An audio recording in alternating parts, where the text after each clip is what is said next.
What's up, guys? Welcome to the Hawk Crypto Mining YouTube channel. In today's video, we're going to talk about ERGO and their new Rosen Bridge. And I have Arminio and CW. Arminio, what's up, man? How are you? Doing pretty well. Busy day, but happy to take the time to catch up and talk to both of you. Nice, nice. C-Dub, man, we've talked many times, my brother. How are you? How are things down under? Yeah, awesome, mate. Just going into winter, so things are getting a little bit chilly, but for the most part, we're just ticking along and doing what we need to do and drive the ERGO ecosystem forward. And in this particular scenario, with Rosen Bridge. Nice. So, Arminio, tell me how you guys came up with the Rosen Bridge. What's its purpose? Fill me in. I got to know because it sounds so interesting. Sure. Well, I would say it started from pain and frustration, right? Okay. Sometimes that's how things are born. Right. So, I mean, you're a miner. Proof of work kind of has this bootstrapping problem where if you launch a project, right, market access is hard. It's a little bit easier when, I don't know, you more or less print money. You have a proof of stake project. You can easily, kind of grease the wheels and get listed places and sometimes, get exchanges to stake. And then they have the ability to, in essence, kind of print money. And so it's much easier to, let's say, create a path to market. And that's always kind of been a pain in the ass because usually exchanges don't really care so much about technology, right? It's like, oh, look, it's Slurf. The guy accidentally, deleted everybody's coins, and so let's go ahead and list them. Right. So with ERGO, it's one of those things where it's like, okay, well, we're gonna have to continuously go down the line and pay, which it comes with the listing costs, and then you have market making expenses, which is an ongoing operational cost. Right. And it's like, we're kind of a group of open source software developers. Why don't we just create our own solution, right? We have the ability to, why not? We have the ability to bridge to markets. Exchanges of themselves are a black box where like users don't actually know what the security of the system is. And you also have a certain problem where you potentially have rehypothecation. And basically what that means is it's like you can see what moves in and out of like the box, right? But on the exchange itself, it's trading on their own spreadsheet or index in the background. And it's very possible, in theory anyway, that some of these places could potentially have more assets represented in the black box than actually moved into the black box, right? There's no way to audit that. So our goal is to say, okay, well, can we create a system with better assumptions that we can say, hey, this is more transparent, the security is open, and therefore it's a better system. Plus we can cut costs, cut operational expenses, and start to help projects kind of not have to give away a lot of their funds to access markets, right? Because that's painful, especially when you're talking proof of work. That in and of itself can be an irritant for me, where it's like an exchange will say, hey, we want airdrops, right? And it's like, well, miners were burning electricity to create these coins. These weren't Dogecoin Sonic Jr. that we just somebody minted out of nowhere. Yeah, minted out of nowhere, right? Right. Like these actually had cost of production behind them, which is it's a different I don't know, it's a different form of money. Proof of work is tokens or proof of stake. So a big part of my goal was just the frustration of dealing with that. And it's like, well, we can build a solution in-house that's better than I think what exists, indoors for people. Right. So for people that don't understand exactly what the Rosen Bridge does for ERGO, if you were to explain it to me as if I was a 5-year-old. As if you were a 5-year-old. Yeah. So you have all of these different blockchain economies, right? Places you can buy and sell. Right. And what Rosen Bridge does is it allows those to become connected. Now that allows you to get the highest price for your asset. If you have multiple assets, it also allows you to list what you have for sale in multiple environments. Right. So it's kind of a way to network and grow Right. in really simple terms. Now, it also gives us the permission or the ability to do that without permission, right? Hmm. So we can actually build into systems without having to deal with some of the pain points, whether it's paying them or going through, whatever their procedures or requirements are. Hmm. And so it becomes a lot more frictionless Right. Okay. for users and projects to use that system. Right. So what you did was you saw a problem. Instead of looking for the solution, you guys came up with the solution, making it easier for people just to move around. So CW, where did you start with the Rosen Bridge, and what was your your understanding of it when you first got into it? So I've just been around the Ergo ecosystem, as many have known, for years upon now. In regards to getting involved with Rosen, just helping out within the community, reached out to Joe and see if he needed any help, and just run some socials and just help out basically wherever. So for anyone wanting to do set up watches, for instance, or just converse and describe how Rosen operates differently to conventional bridges, Hmm. I think that's sort of important as well. The design is quite different. And just to sort of touch on a little bit, just going back about how Rosen came to light, there was a bit of controversy when Ergo was initially bridging. There was a Graviton, I think it was, back in the day. Ergo was going to bridge two different ecosystems through that sort of that framework, Right. and then that sort of fell apart and then merged into sort of integrating with Wormhole. And um, the devs behind Rosen were doing that work, and then they basically had a discussion and thought about creating a better design, Right. instead of sort of going through the norm. But then, how can we better this for the people have clearer assumptions? And at the time there was a number of bridge hacks, and there's hundreds of millions of dollars going missing, and we wanted to build something better. That's basically what it sort of came down to. But my involvement in Rosen, just helping out wherever needed. Nice. Nice. So Arminio, I'm a big fan of Charles Hoskinson. I watch his YouTube channel a lot. Now he mentioned Ergo and the Rosen Bridge. Now, how is Ergo working with Cardano in this area? Have you guys decided to come together, with Rosen? Have you linked ecosystems? Can you elaborate a little bit on that? Sure. So one unique thing about Ergo and Cardano is we share similar smart contract models, Hmm. right? So there's a certain overlap that's always occurred with some of the community developers because, well, kind of the design principles are similar enough that if you know what you're doing, it's not that hard to build in both spaces, right? Right. And so, Cardano, love him or hate him. There's a lot of people that hate the ecosystem, and that creates its own friction, right? So, a lot of projects in the Cardano ecosystem kind of have the same barrier problem that Ergo has, Hmm. where if you actually look at the amount of projects that are listed on, large centralized exchanges, it's basically zero, Right. right? It's the same problem. It's just friction. You got to kind of grease the wheels, so to speak. Right. Hmm. And so we started with a bridge to Cardano. Then we actually went to the Catalyst Fund, which is a kind of a unique part of the Cardano ecosystem, where they have kind of like a tax system that creates this decentralized fund that then you can apply for development grants, and it kind of builds this community ability to push development on chain, right? Right. And so we said, hey, we're going to apply for some grants, to help us bootstrap, Rosen, because, paying developers isn't cheap, and It's it's a not. big project. Yep. It's a big project, right? So we went through the first round and worked with kind of creating tooling so some of their systems operators could plug in Rosen and operate like the Cardano side or the Ergo side if they wanted. Hmm. Then we went back to them and said, well, can we get funding to build a bridge to the Ethereum network, right? Right. And in building a bridge to the Ethereum network, we'll deliver a Bitcoin bridge as well.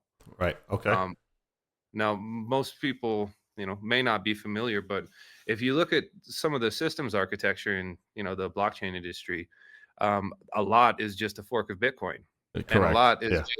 a lot is just a fork of, you know, Ethereum, Even right? Yep. Yeah, so having those two as like base tool sets allows us to, you know, potentially rapidly scale across Bitcoin forks as well as you know, EVM compatible chains. And then you get this weird idea like, okay, we could go and we could pay Binance, right? Or we could backdoor Binance Smart Chain. And you know, Why not? we could, why not? Yeah, we could go pay Coinbase, or we could backdoor Base, their roll up, right? So we can actually get into exchange ecosystems where their users and the liquidity is without asking anybody's permission and without paying anybody, right? That is it's amazing. That's the a good cool way thing to about that's the a good way to design do is it. not only, the cool thing about the design is not only relevant for Ergo, but for any blockchain, any native token on that blockchain as well. So Right. Cardano native assets, you could put Flux on there, you could put Meow Coin on there. You know, Yep. name your coin. You can do Right. it with Rosen once integration has sort of come to fruition. But yeah, it's chain agnostic. It's a pretty cool design. So Yeah, so go ahead, our sorry. goal is to then say, okay, you have you know, this ability to not only distribute assets across like smart contract platforms and dexes, etc., but proof of work coins make great collateral, right? Because they're produced by real world input cost. Every proof of Right. work coin is bought by a miner, burning energy, running a miner, and so like that entry, it creates kind of like a floor, more or less, Correct. versus when you're talking about, you know, other ways of emitting tokens. You know, sometimes there's a huge difference between like the cost of production of money and, you know, the market valuation of it. And historically, those two, you know, tend to kind of follow each other. Right. Yeah, So I think it's awesome. Now, you said you guys have already linked up with Cardano and the Rosen Bridge is already connected. So you're planning Ethereum. I mean, how many are you? Is the goal just to get every major ecosystem on the Rosen Bridge? What's the end result? Or there is no end result. It's just going to keep adding and adding and adding. well, the end result is that, you know, as you scale, you gain larger networks to connect to, Right. or potentially pull collateral from. Mm-hmm. Right. So it'll be interesting. Like we're going to build a Doge bridge, right? Okay. And then it's like, well, what happens, you know, if you get some Doge degens into DeFi, right? Right. There might be some interesting lending or even like, you know, gambling games that could be created with Dogecoin Right. that people would love, right? Instead of just like passively, you know, holding an asset, you have some ability to potentially put it to work, right? And that creates a better competition across you know, DeFi platforms and, you know, even in ecosystems to try to create, you know, the right framework to attract liquidity. Right. You know, right now, you know, liquidity is kind of siloed in different ecosystems, and then it's like, okay, well, if we can kind of make these things interconnected, I think it would really drive some innovation as well as you know, potentially benefit people. Like as a miner, if you mine something and it's like, instead of just holding it, if you can earn a couple of extra, you know, of a return, right? Right. There might be some incentive for you to do that because ultimately you got to like cover costs and, you know, manage your own farm side, and that's a complicated business. So anything that can give you an edge, you got to take. Correct. No, dude, I'm with you 100%. It's always not always necessarily first to market, but what problems you're fixing when you come to market. And that's what really makes it unique. So one of my friends, Second TL Mining, who's a big Ergo fan, he's probably one of the reasons why I was even looking at the Rosen Bridge, because he was talking to me about it, aside from, you know, running my own hosting company with my partners and stuff, just been very busy. But he's running a node where he said he locked up, I think, 800 Ergo. I think he said he had to lock up. And he said that the node, he gets a little bit of a return on the node. Now, I remember a long time ago, CW, we talked about nodes. And what has changed from then until now with the type of node that he's running? He says he's running something for the bridge, I believe. Can you elaborate a little bit more on that? Okay, so how Rosen Bridge works, right, is it's a 2-layer system. Okay. The first layer is this distributed set of nodes that's chain specific, right? Right. And so every chain that Rosen connects to is going to have this set of actors. Okay. And basically what they do is they audit. So they're continually running scanners that are watching the chain to see when bridge funds basically come into the outbound wallet, so to Okay. speak. Right?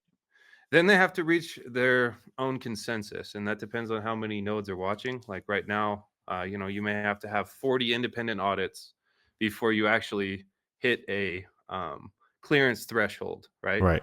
One unique thing about Rosen is those audits are actually posted on chain. Okay. So for every transfer, you can go back and say, okay, well, which node, basically submitted a report that this event happened, right? Right.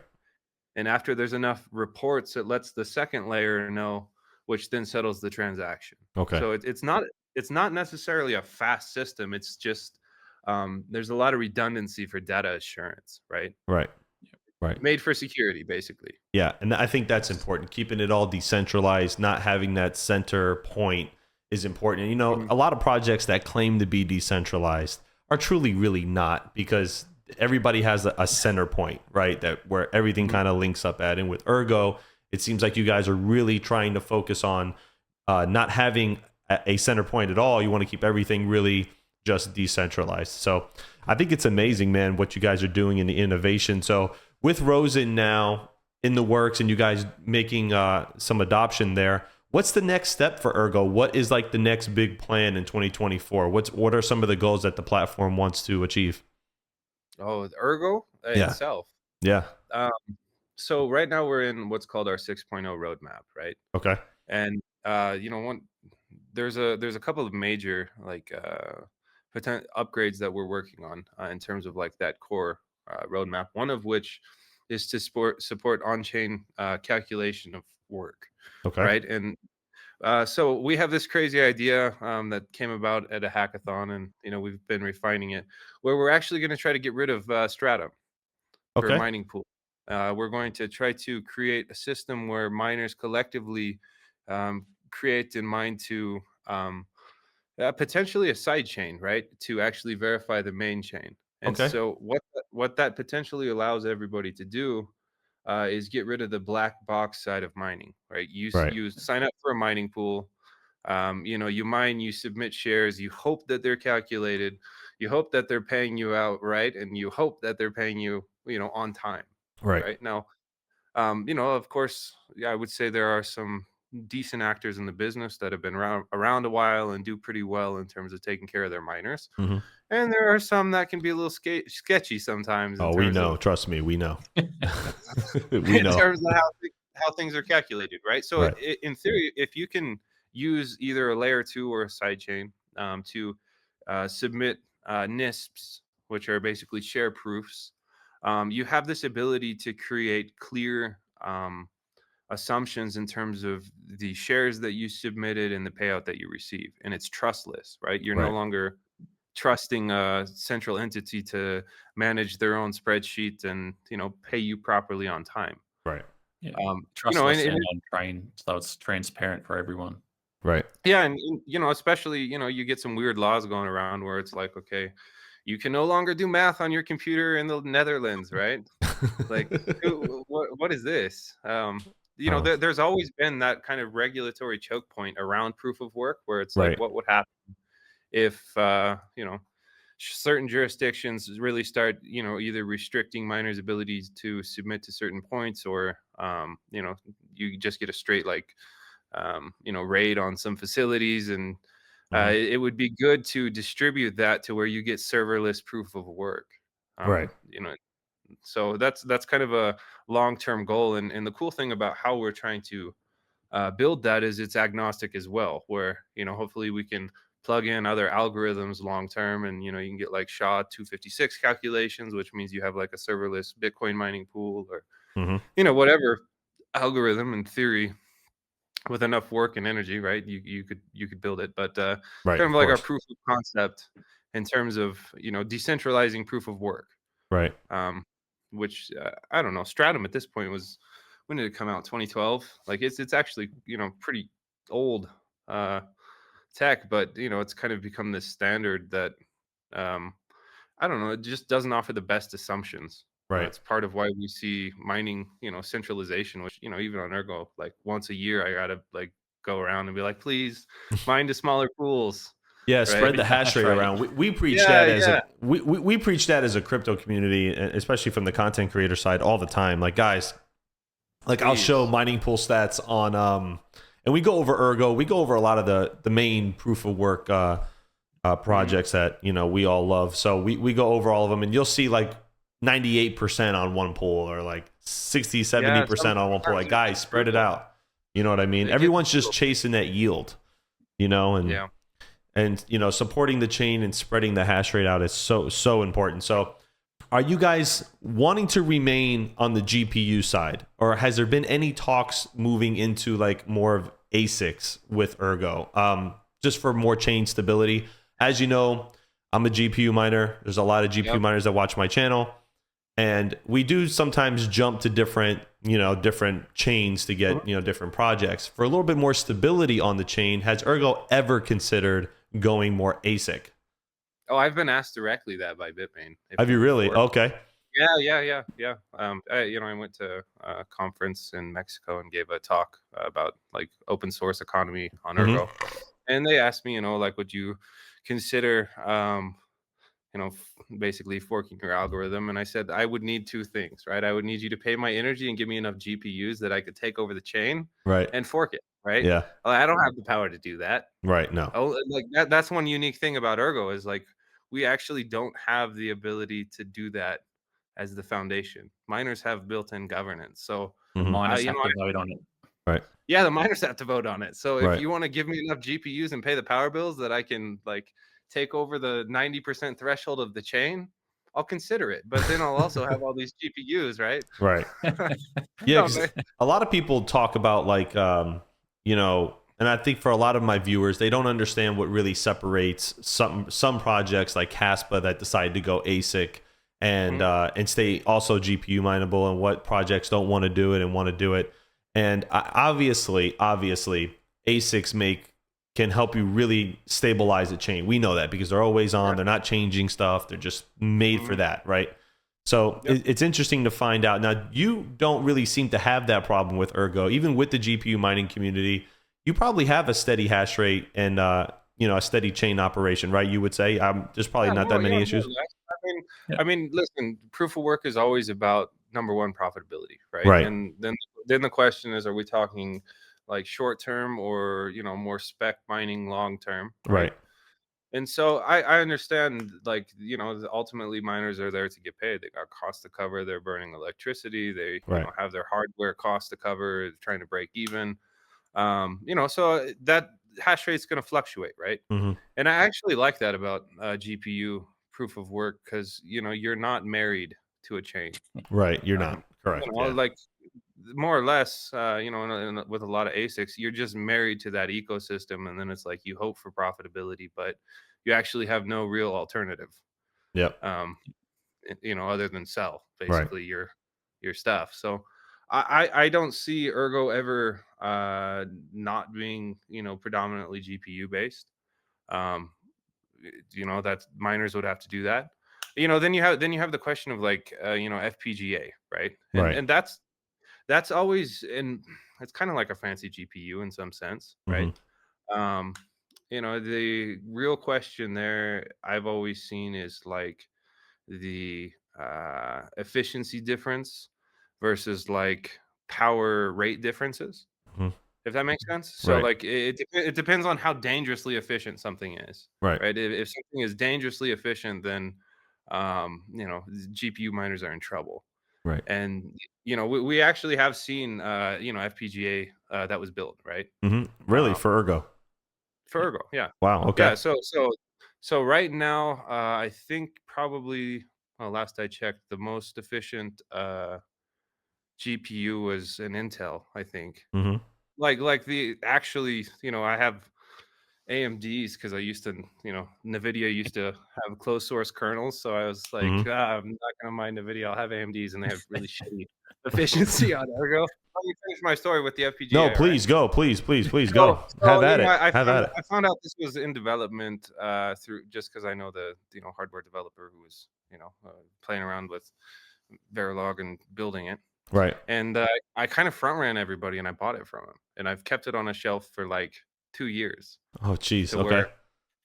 where the GPU miners may never thank me for that, but I've actually like front run a little bit. And with the development of Lithos, which is this mining solution that we're trying to decentralize proof of work with, I Mhm. actually gave it to the development team there, and I said, hey, I want you guys to potentially refine this and make sure that Lithos has some hash rate pointed at your pool. That way we can work to grow this solution, because I think it's good for proof of work, Right. right? So at some point that will come out. The efficiency difference, with my old AMD cards, you're probably more efficient than me. The difference is relative, right? Right. Right.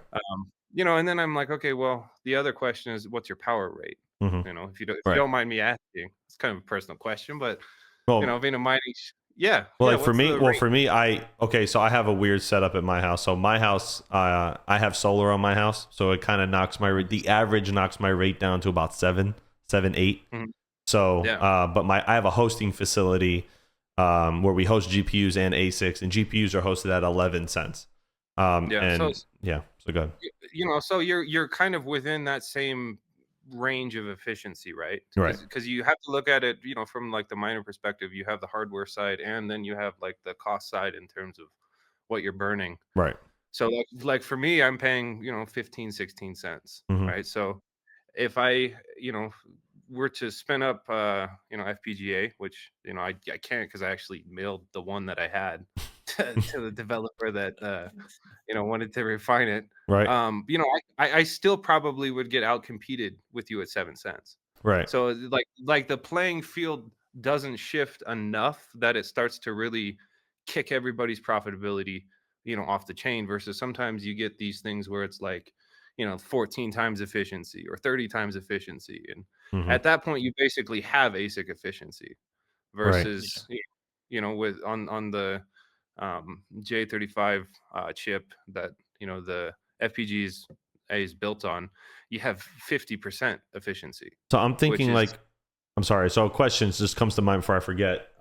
sure. I'm thinking of like something like the Superscalar K10, right? Like if someone creates a bit stream for Ergo, I mean, Hmm. could that necessarily? I guess that could work, right? I guess it could It, work. it depends on the chip. Like It I'm depends on not. the chip. Okay. It depends on the chip. I think the E300 is the one.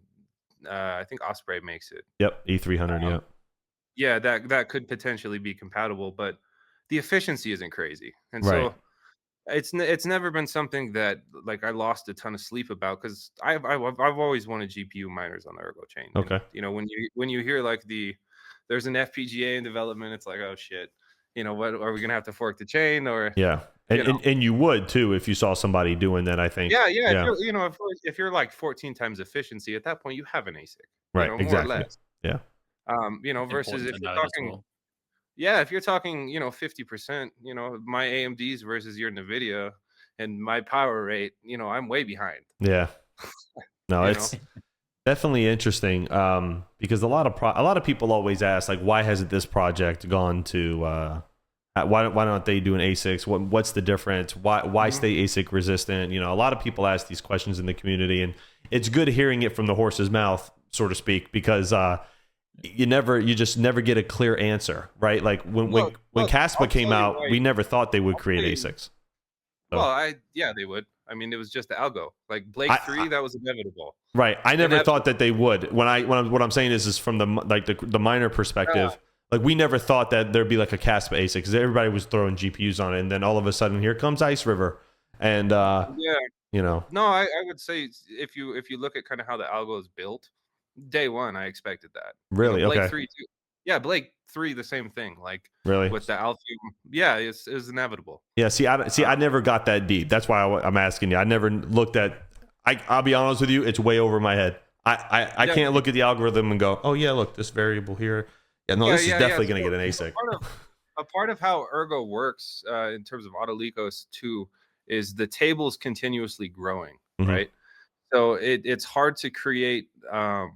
You basically would need hardware manufacturing. Like potentially, could you build one? Yes, but the cost effectiveness and the actual cost of building it would be a lot different because you would need different chips, basically. Right. You know, so nothing is truly ASIC resistance, right? Right. I think in a way that's a bad term. The question is like first, how efficiently can they, you know, basically bring these to market, and will they have stable value? Like, will they be able to mine indefinitely, or does the algorithm shift around to where they need to be able to adapt? And so, to some degree, I think the right word would be like ASIC obfuscation, if that makes sense. Okay. Like you're trying to continually keep away from you know, having an ASIC support you by changing. And a part of how Ergo does that is, you know, memory hardness and the growing memory table. Right. So periodically we adjust, and you know, that kind of makes it more difficult to keeps them on their toes. Right. Yeah, at some point, you know, it will grow off of the FPGA chip. Like there just won't be enough memory there to mine. So even that is like a somewhat temporary thing, but that'll take time. What is the size of the DAG file for Ergo? Is it 4? I think we just passed 4. So just passed 4. Sadly, so sadly, a lot of old, smaller cards, you know, just lost at home, which you know, that's unfortunate. But you know, they're also kind of old at this point. No. I told everybody on a live stream, and I got a lot of crap for it. I think in the next couple of years, the 8 gig cards are going to be outdone. You know, they're not going to be. I said, if you guys are going to invest in new GPUs, look at 12 or higher. Even for resale value, I think those would do better. So, they'll last quite a while. Ergo, for you know the DAG size, but the truth is, ASIC resistance itself is somewhat of a myth. It's just a matter of like obfuscation, is my opinion. Right. I totally agree. I agree with that. I'm all for you know, GPU miners on Ergo. I think GPU mining is great because it has the lowest barrier of entry, the most hardware on market. You know, it's the easiest. I've seen people that scrap computers and build miners, right? Like green consumer grade, well, you get everybody grade hardware. Anyone can pick it up. Exactly. Like you can you know, like you're saying, like anybody can get in for really cheap. You know what I mean? And you know, a lot of people important. You upgrade your computer at home. You can take an old computer that's maybe got like a, you know, it could be anything, like a 6600 XT in it or something a little older, and it's got 8 gigs VRAM, and just throw it on and go. Like that's the beautiful thing about GPU mining is, like you said, barrier to entry is very low compared to where going to buy like an ASIC is just can be very costly. In some cases. Dude, I'm telling you right now, like you know, you mentioned the lithium, and lithium's one of my favorite projects, and they have an ASIC getting ready to come out for Bitmain, which I kind of think Bitmain was like, oh wait, our competitors dropped one, we have to say something. And right now there is somebody that I think a little bit of leaked details on it, and it's 8 terahash, and that is crazy. No, I saw it on Twitter, and I'll go ahead and put a link to the Twitter post here in the description, guys, if you're watching. Did you hear? So I'm hearing somewhere around 40 to 45,000. I could be wrong. I'm not even. As I know, like I'm not. It's a house in some states. But we saw this with Cardano. Remember when the KA3 dropped, or was it the KA3 or where was ever before that? But anyway, it was a $50,000-$60,000 ASIC. Like, you know, Cardano actually talked about. Lithium actually talked about capping their hash rate if it gets too high. What's your opinion on that? Well, it was inevitable that you would have ASICs on Blake 3. Right. I've said that actually in the Ergo community for years to our miners. Not, you know, I don't know how many people listen, but here we are. Right. I don't think you can. You do get into an issue where like you get into this hyper efficiency thing where it naturally is going to centralize the chain for a little bit. Correct. Like you're gonna have a few entities that take over. Right. They're gonna have like super profitability on their ASICs because they don't have competition, and so then it becomes a question of like capacity in terms of output. How how many miners can they build? How many can they sell? And can they kind of decentralize this initial group that were um, basically front running everyone on the efficiency side? Right. That's a hard thing to do. Like Alex and I, the core developer of Ergo, have actually been considering taking the Sigma layer that's built on Ergo, where we run all of our smart contracts and DeFi frameworks and governance tools and all kinds of goodies. We've kind of built that as a operating system layer, basically, Mm-hmm. and saying, okay, well, what if we could port that across different types of proof of work, right? And then Right. plug all these things together. So it's like if you have CPUs, we could, potentially support a CPU algorithm, or let's say you have ETH hash or SHA-256 miner, and it gives get rid of this idea that if you run an ASIC, you're married. Right. Like what if Yeah. what Why if we not? can yeah, why not? Like if it's truly an open ecosystem and you give miners options, maybe some algorithms are not the greatest wife for miners and they need a new girlfriend, right? So I can tell you this have right now from the community that I'm a part of, Mhm. and a lot of people that watch my channel and all the other channels. If you develop something like that, where someone can just say, "Ah, man, like maybe I'll just put my one of these S19s on Ergo." Yeah. You know what I mean? Mhm. Like Yeah, that would be it would be like what we're thinking about doing is it would be a side chain of Ergo, right? right. Well, And sidechain, right? and so yeah, and so what that would mean is it would inherit all of our DeFi, Mm-hmm. basically, because we're all open source, and the beauty of open source is it's portable Right. with little friction. And then it's like, okay, well, let's say that you're an Ergo miner, and we create this new side chain, and we take a minor part of their emission, and we start subsidizing our GPU miners because Mm-hmm. why not? They're securing the chain that all of this logic came from, Right. and start offering just alternatives that people can throw energy at, and then use DeFi, stable coins, all of the stuff that we've built, um, and essentially kind of try to create a new type of standard, which right now the standard is pretty much EVM, but it's mainly proof of stake, Mm-hmm. other than Ethereum Classic, but they're kind of more or less the worst EVM environment for like building on.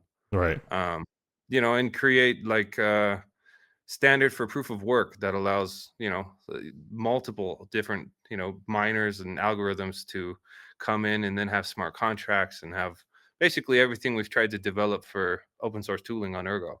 Right. um, that's one of my goals long term, is to try to basically absorb hash rate into Sigma, that layer, and then make that layer interoperable. So like you could use all of the tooling of Ergo, or you could use Ergo itself trustlessly, from multiple different energy inputs. Right. Yeah, the cool thing about that is or being able to utilize redundant sort of ASICs, etc. So things that may not necessarily have kept up in the efficiency races with ASICs. Obviously, it's a race to the top with their most efficiency in regards to wattage to hash output. So you might have a shelf full of old ETH miners, or ASICs from old SHA-256 miners. You can chuck them on a side chain and be granted more security subsidy for side chain X, etc. So that's pretty cool. I think it is, and for people, repurpose, especially from like the Bitcoin mining side. Like, there's so many people with older machines that just sell them back to the market. Or I can tell you, there's probably people sitting on pallets of S9s, not knowing what to do with them, and you know what I mean. I'm serious. Like, this is a real thing. No, there's a ton of hardware out there that's homeless. And right. Exactly. at the end of the day, I think it breaks down to a very, very simple truth, and that's miners want to mine, and to a certain degree, they need to mine. Right. Yeah, that's a business. It's a business. You need to mine as a miner. So right. that's why, like, I don't cry and take it personally if a miner hops around in GPU land, because they have a business they're running, right? So whatever their assumptions are going to be, really, I kind of am most curious, once they cover profitability and hopefully they break even, touch wood, what do they hold?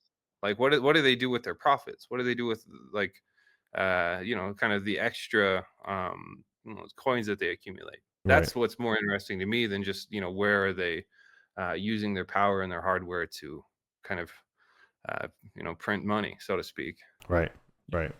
No, it's interesting, That's the thing man. that ties it back into effectively Sigma chains, and then also Rosen as well. So being able, like tying it back into Rosen, being able to, you know, bridge Yeah, your token X into ecosystem Y and utilize we their DeFi primitives, etc.